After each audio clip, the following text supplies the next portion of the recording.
Well, greetings, people of the internet. I know, I'm not on my usual set, but it's very important. I want to get this video out as quickly as possible, so I've decided to cut some of my own standards. This video is the first, well, and maybe the last in the series of videos on my Qnap NAS. So, buckle up, Buttercup, and let's get this video started right now.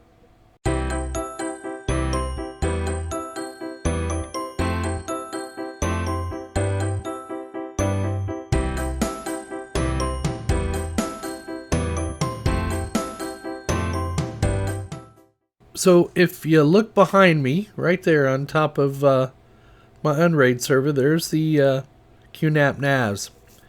And so far, I'm just going to be honest with you, it's been it was excitement at first, and now it's become a huge disappointment. And I don't know whether I've run across a situation where it's just a comedy of errors, or if I've run into the old the old problem where give it to Joe and he'll make it break kind of thing. There was a firmware update because of all the malware to Qnap, and that was one of the first things this thing did when I went to set it up. But I wanted to share with you some of the other problems I've experienced with it. Now, in all fairness, I do have a help desk ticket put into Qnap to make them aware of the problems I'm having. I do have 30 days to, well, 25 days, I'm going to say, to evaluate this. But my initial instinct right now is to put this back in the box and send it back to Amazon and let it be their problem. But I haven't made that final decision now. But I want to show you the problems I've run into with it so far. So this is another one of those. You wouldn't believe it if you hadn't seen it for yourself. So here I am on my Qnap NAS. I've got, right now I've got a couple of SSDs in here, and that's where the operating system, well, they're called system disks. As you can see here, it says Storage Pool 1 system. So they're working fine. I'm able to copy data to and from them, and they work at 100 megabit speed. What I'm trying to do is put these 4 disks into a ZFS pool. Well, they call it a RAID 5, but it is ZFS running on here. So the way you do that is come here under storage, and I'll just show you. I'm going to create a new storage pool. Next, I'm going to select all 4 of these Seagate drives, and then even though it doesn't say RAID Z1 or Z2, I have the ability, I could do RAID 5, which is RAID level Z1, RAID 6, which is RAID level Z2, and then RAID 10, which is a 3-way mirror. Oh no, not a triple mirror, but a RAID 10. That's a striped, what is that? Yeah, 2 disks are paired using RAID 1. So it's a striped set. So I'm just going to choose RAID 5. That'll give me 15.63 terabytes of storage estimated. So we click on next here. And then you'll notice it wants to over-provision the pool, and it wants to enable pool guaranteed snapshot space. And you see what it shrinks my pool space down to. So I'm just going to tell it, reserve 5% for over-provisioning. I think that's a good number. And then, so it's going to create the volume. It's going to reserve 25% of it. I'm going to go ahead and click on create.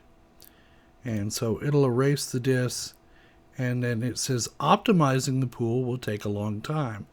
So when it said optimizing pool will take a long time, I of course thought it meant it would take days. But that's not what it means. It means it'll take relatively fairly short amount of time. It'll get it done fairly quickly. It's already at 20%. So I'm going to let this optimize, and I'm going to let it finish, and then we'll come back and then we'll create some shared volumes on here. Well, actually, I should change that. We'll create some shared folders, and you see it's already created thin shared folders. These were created by the Qnap NAS. I am on the latest firmware.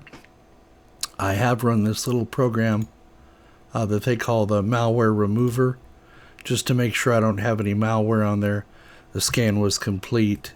Anyway, we'll let that run, and I'll come back after it's created the drive pool and optimized it. Here's a prime example of a problem that this NAS seems to be having. As you can see, I've loaded the storage and snapshot screen, and all it seems to want to be able to do is to lock up on me. So let's see if I can get out of it real quick.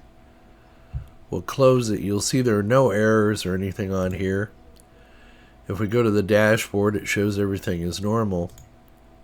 Now behind me, I don't know if you can hear it, but the NAS is chirping and sounding like a percolator. The other thing that's happening is the lights on the front are flashing. If I try to open a share, let me show you here.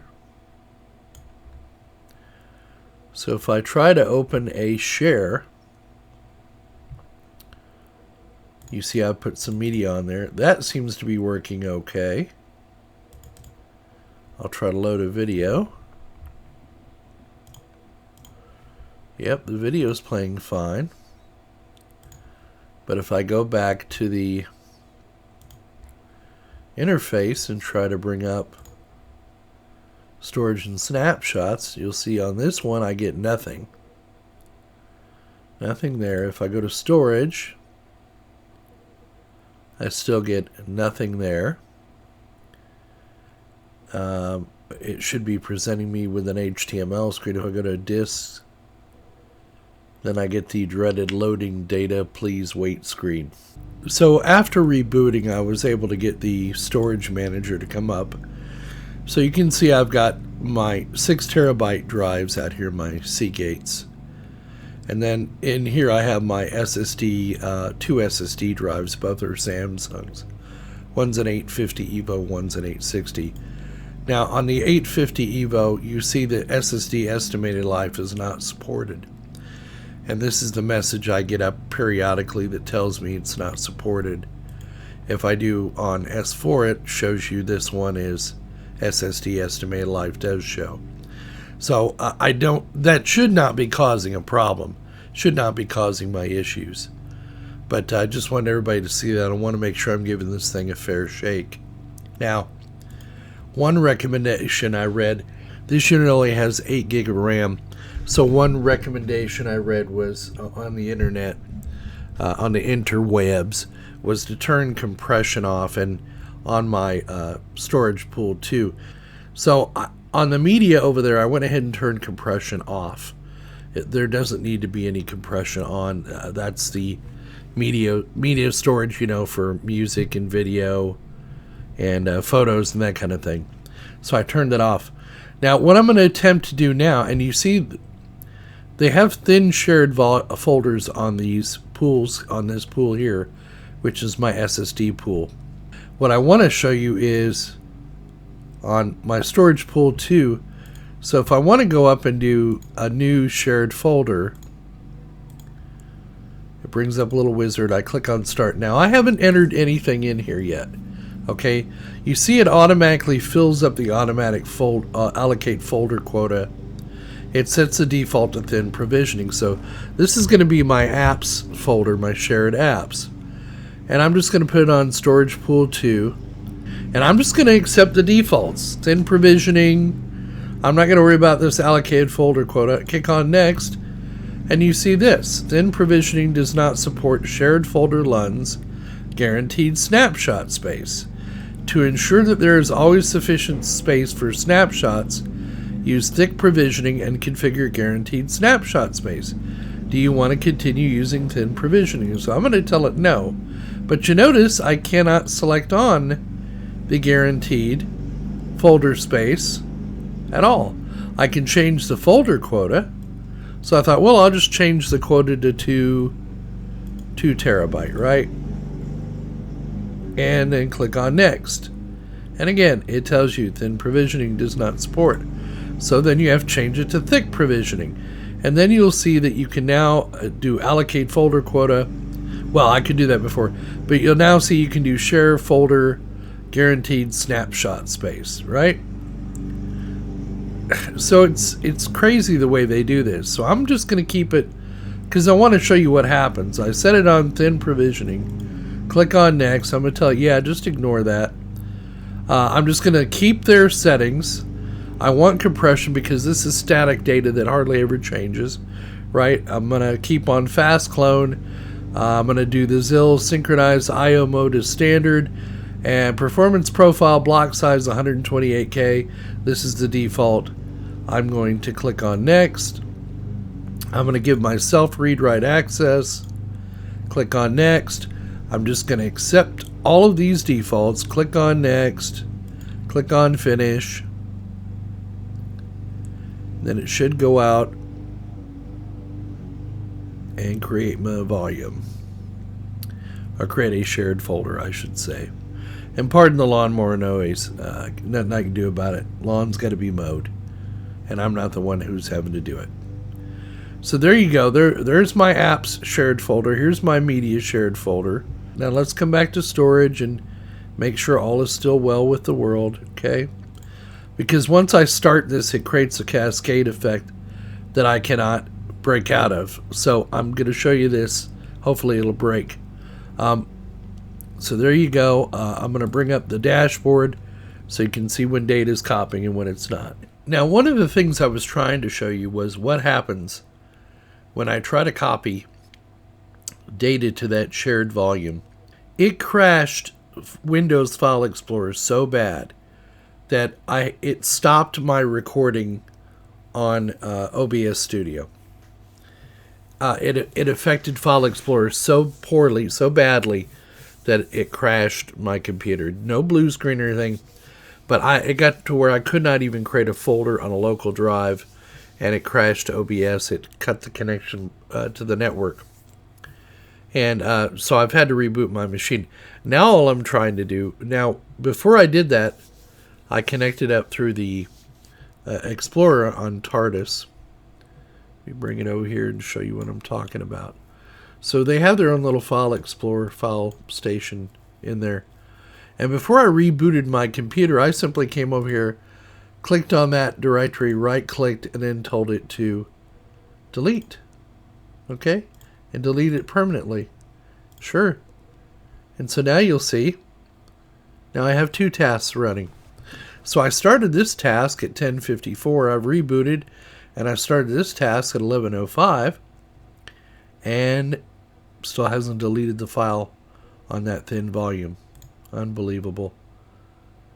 Go back over to storage and snapshot, see if it's locked this up yet.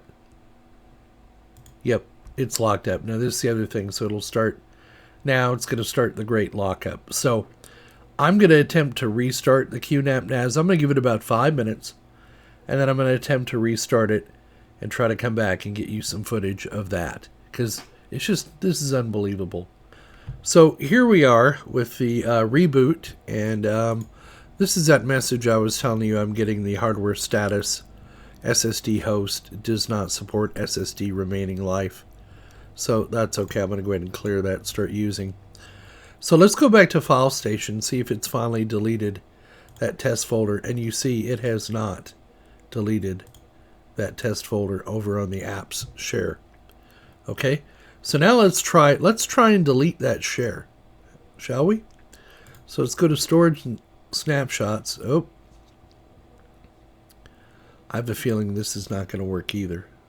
Oh, it's working.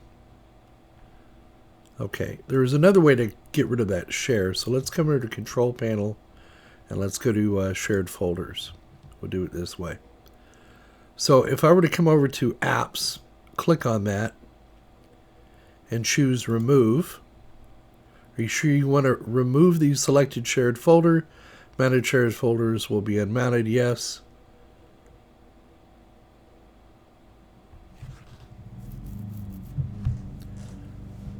And I think it got rid of it. So good. Maybe that fixed it. Let's go back and look.